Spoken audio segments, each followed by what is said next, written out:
Hello Math 1093, this is Dr. P with Back to the Circle. In this video we're going to introduce something called inverse trigonometric functions. And that's going to be a tool that we'll be using for the next few sections of this course. Okay, so inverse trig functions, what does that mean? Well, first of all, take a look at the graphs I've put in this picture, the graph of sine of t and the graph of cosine of t. Neither of these functions is invertible the way that we see them right here. Neither of these is invertible.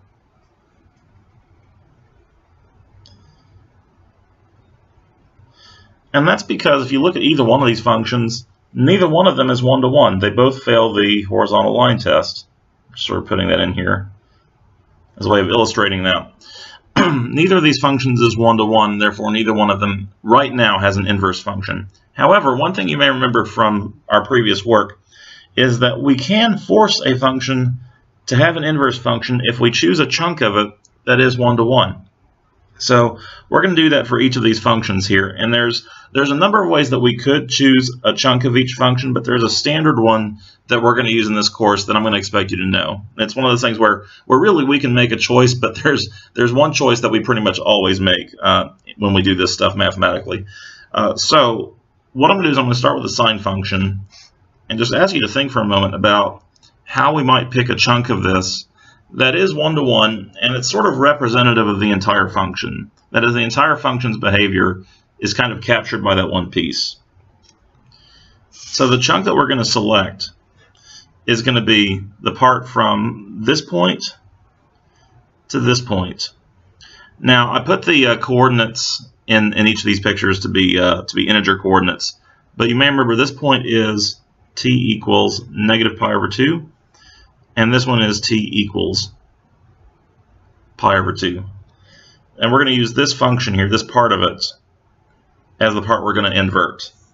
So what I'm going to do now is I'm going to define a new function. I'm going to define f1 of t to be the function sine of t, but defined only on the interval from negative pi over 2 to pi over 2. Only that interval. So it's a restricted function. The graph of f1 is actually just this red chunk that you see here, not the rest of it, just that little bit. And then we're going to define something called the arcsine function, sine inverse, to be the inverse function of f1. Okay, so at this point, I'm going to use the letters x and y to represent input and output because that's pretty standard in the book. So what this is going to mean is that I'm going to say the sine inverse of y is equal to x whenever sine of x is equal to y. In other words, if I take some typical point on the graph of this function here and call it x comma y, that's going to correspond to a point y comma x. That's an input-output pair for this new inverse function here.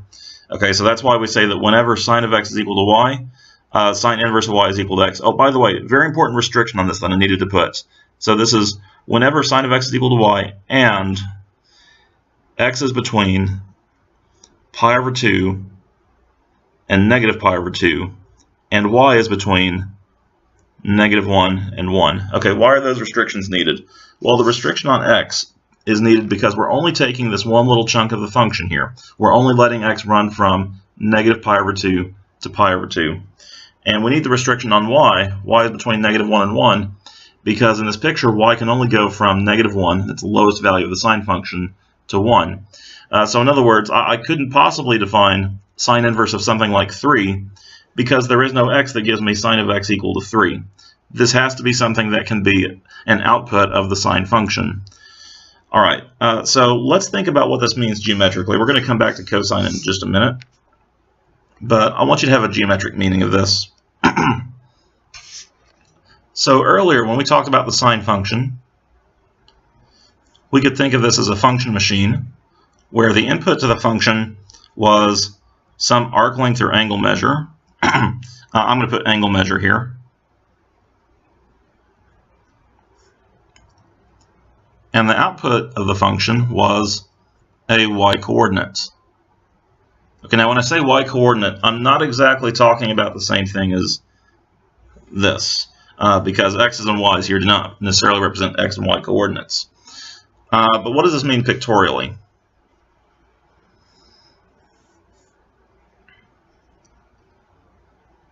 So for example, if I had an angle whose radian measure was, let's say theta, then the sine of theta was equal to the length of this line segment here. The sine length, positive if we're above the horizontal axis, negative if we're below. All right, so this is a function that takes angle measures to y coordinates. This was cosine of theta, comma, sine of theta. Okay, so what does the inverse sine function do? Well, the inverse sine function takes as its input a y coordinate.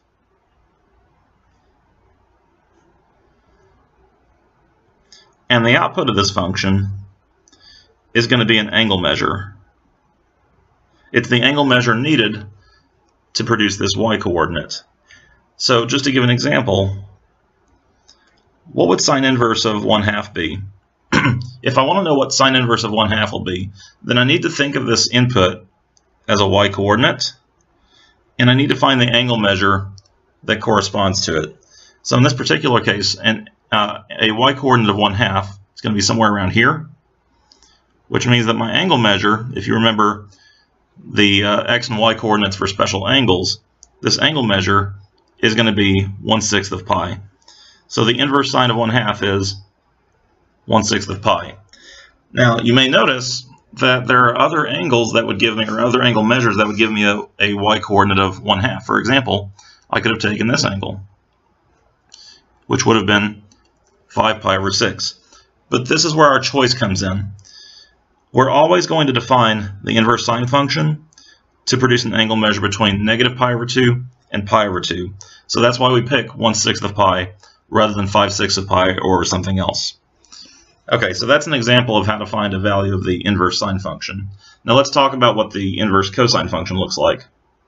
So here, we have to choose our segment of our function a little bit differently, because if we were to choose negative pi over 2 to pi over 2, we'd be going from here to here. And even that small piece of the function is not 1-to-1. So here's what we do instead. We take the segment of the function from 0 out to pi. So this is 0, 1, and this is pi, negative 1. Okay, so we're going to define the arc cosine function. Sometimes we just call it inverse cosine function to be the inverse function of, let's call it g1 of t equals the cosine of t defined only on 0 to pi. So to put that a bit differently, this means that the inverse cosine of y is equal to x whenever cosine of x is equal to y. Again, the idea there is I'm just taking an input-output pair for the cosine, and I'm switching it here. Okay, so the output becomes the input, and the input becomes the output. But remember, we need this restriction. So whenever that's true, and let's see, what does x need to be? X needs to be between 0 and pi, because that's what's needed to make this inverse function exist. And we need y, again, to be between negative 1 and 1. Okay, this is actually where I want to come back to that comment about x's and y's, because we think of a cosine as being an x coordinate. Here I'm not using the letters x and y that way. I'm just using them to mean the input and output of a function, not to mean coordinates. Okay, so for example, suppose I wanted to know what the cosine of, or sorry, inverse cosine of, let's say inverse cosine of negative 1. That one's kind of interesting. All right. Now earlier we knew that when we talked about the cosine function, the input was an angle measure and the output was an x coordinate. So the input for the inverse cosine function is an x coordinate on the unit circle. And then we need to figure out what angle measure corresponds to that x coordinate on the unit circle. Well, on the unit circle, where is it that we reach an x coordinate of negative 1? It's right here. which is at an angle measure of pi. So that's why the cosine inverse of -1 is just pi. Okay, so those are a few examples intended to give us an idea of what sine inverse and cosine inverse look like.